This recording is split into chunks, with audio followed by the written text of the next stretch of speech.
আসসালামু আলাইকুম my lovely viewers, কেমন আছেন সবাই? আমার আজকের রেসিপিটা খুবই স্পেশাল একটা রেসিপি। আমাদের বাসার ছোট্ট সোনামণিদের জন্য আমার আজকের রেসিপি ডিম বাদাম সুজি। এটা কিন্তু খুবই পুষ্টিকর একটা খাবার। বাচ্চাদের দ্রুত ওজন বৃদ্ধিতে ও ব্রেন ডেভেলপমেন্ট করতে কিন্তু এটা দারুণ কাজ করে। আর যে বাচ্চারা সুজি ডিম একদমই খেতে চায় না, আপনারা বাসায় এটা ট্রাই করে দেখতে পারেন। ইনশাআল্লাহ বেবি খুব মজা করে খাবে। যেহেতু এখানে আমি মিক্সড বাদাম ইউজ করেছি, এই ফ্লেভারটাতে কিন্তু পুরো টেস্টটাই পাল্টে দেয় এই ডিম বাদাম সুজিটা।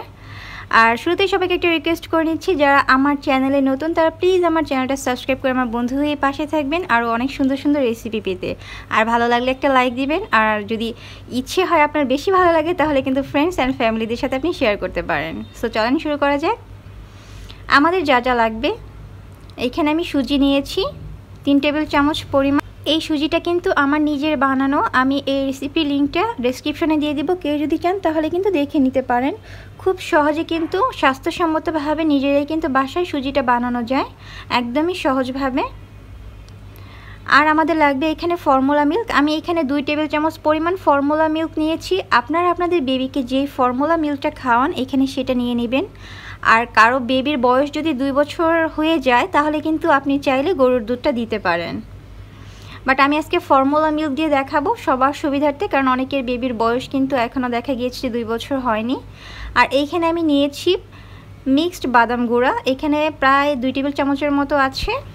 আমি এখানে কাজু বাদাম, পেস্তা বাদাম, কাঠবাদাম, কিশমিশ সব কিছু একসাথে ব্লেন্ড করে নিয়েছি। এরপরও যদি কেউ এই রেসিপিটা চান তাহলে আমি এই রেসিপিটা পরে আপলোড করে দিব। আর এই বাদাম গুঁড়োটার জন্য কিন্তু সুজিটা খেতে অনেক ভালো লাগে, সুন্দর একটা ফ্লেভার আসে, বাচ্চারা খেতে খুব পছন্দ করে। আর আমি এইখানে নিয়েছি একটা ডিম।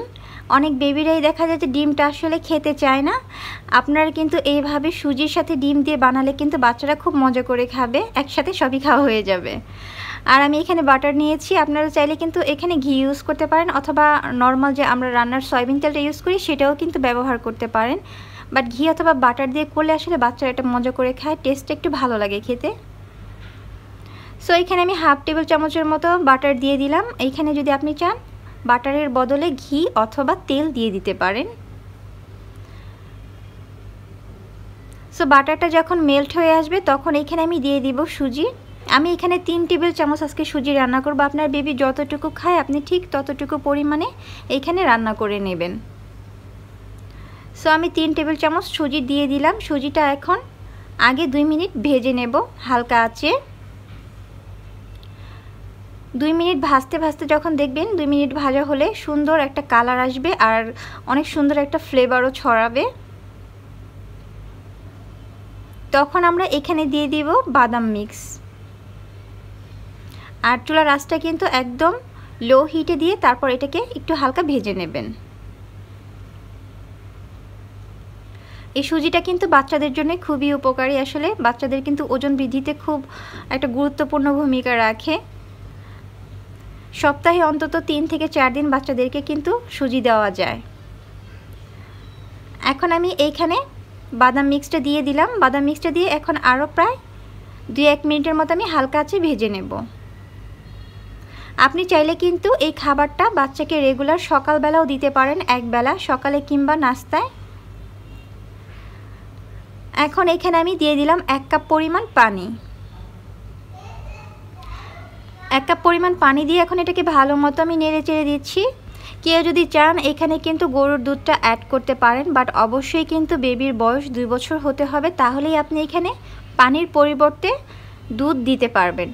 বাট বেবির বয়স যদি 2 বছরের কম হয় তাহলে পানি দিয়ে এটাকে সিদ্ধ করে নেবেন। আর এই দিকে আমি এখন একটা ডিম ফেটে নিচ্ছি। ডিমটাকে ভালো মতো ফেটে নেবেন, তা না হয় হবে কি ডিমটা যখন দিবেন আপনি সুজির মধ্যে তখন জায়গায় জায়গায় জমাট বেঁধে যাবে।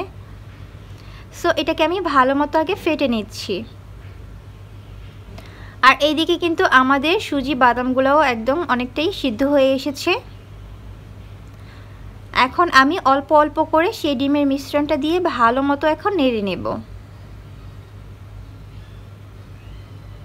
এটাকে এখন আমি ভালো মতো অনবরত নেড়ে যাব, নেড়ে চেড়ে আপনাদের বেবি যতটুকু ঘনত্ব খায় ঠিক তেমন রেখে এটাকে নামিয়ে নেবেন।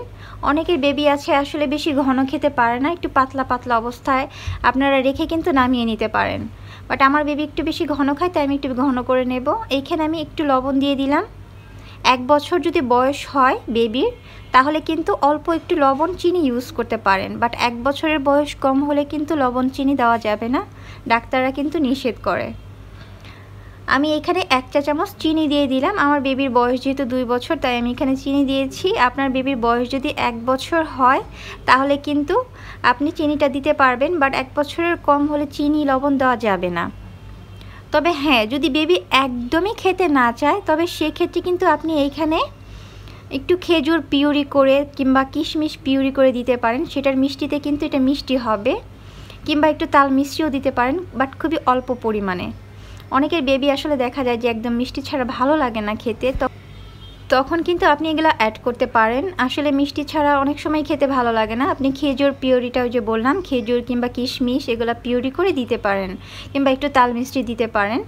আর 1 বছর যদি হয়ে যায় বয়স, তাহলে তো একটু চিনি দেওয়াই যায়, একটু চিনি লবণ দিতে পারেন। সো এটা কিন্তু আমাদের রান্না হয়ে গিয়েছে। এটা আপনি তখন যতটুকু ঘনত্ব আর কি রাখবেন ওইভাবে রেখে তারপর নামিয়ে নেবেন, বেবি যতটুকু ঘন খেতে পারে। তারপর এখন আমি এইখানে 2 টেবিল চামচ সেই ফর্মুলা মিল্কটা দিয়ে দিলাম। ফর্মুলা মিল্ক কিন্তু কখনোই চুলাতে রান্না করা যায় না, এটাকে কিন্তু আপনি এভাবে রান্নার শেষে মিক্স করে নিতে হবে। আমি কিন্তু 2 দিন আগে একটা পুডিংয়ের রেসিপি শেয়ার করেছিলাম, আপনারা চাইলে কিন্তু সেটাও দেখে নিতে পারেন। অনেকে জিজ্ঞেস করেছিল যে পুডিং আসলে ফর্মুলা মিল্ক দিয়ে কি বানানো যায় কি না। আসলে সেটা তো আমি ভাপে রান্না করেছিলাম, সো সেটা বানানো যায় ভাপে, ওইভাবে রান্না করা যায়, বাট ডাইরেক্ট যে জাল দিয়ে এটা করা যায় না। আর আমার মতো অনেক মায়েদেরই কমপ্লেন থাকে, আমার বাচ্চা খায় না, আমার বাচ্চা খেতে চায় না। আসলে কি, এক খাবার বাচ্চাদের বারবার দিলে যে কোনো মানুষই খেতে চায় না, বাচ্চারাও তো আসলে ওদেরও তো একটা টেস্ট আছে। যে কোনো খাবার একটু ঘুরিয়ে ফিরিয়ে চেঞ্জ করে দিবেন, দেখবেন বেবিরা খুব মজা করে খাবে। আর কেমন লাগলো রেসিপিটা আমাকে কিন্তু অবশ্যই জানাবেন কমেন্টসে। আর আপনাদের যদি কোনো আমার কাছে কোনো রেসিপি জানার থাকে তাহলে আমাকে অবশ্যই কমেন্টস বক্সে জানাতে পারেন। আর কোনো প্রশ্ন থাকলে আমাকে কমেন্টে জানাবেন, চেষ্টা করব আমি সবার কমেন্টের উত্তর দিতে। ভালো লাগলে প্লিজ সবাই একটা লাইক দিবেন। সবার বাচ্চাদের জন্য রইল অনেক অনেক দোয়া আর অনেক ভালোবাসা। সবাই ভালো থাকবেন, সুস্থ থাকবেন। আজকে এ পর্যন্তই, আল্লাহ হাফেজ।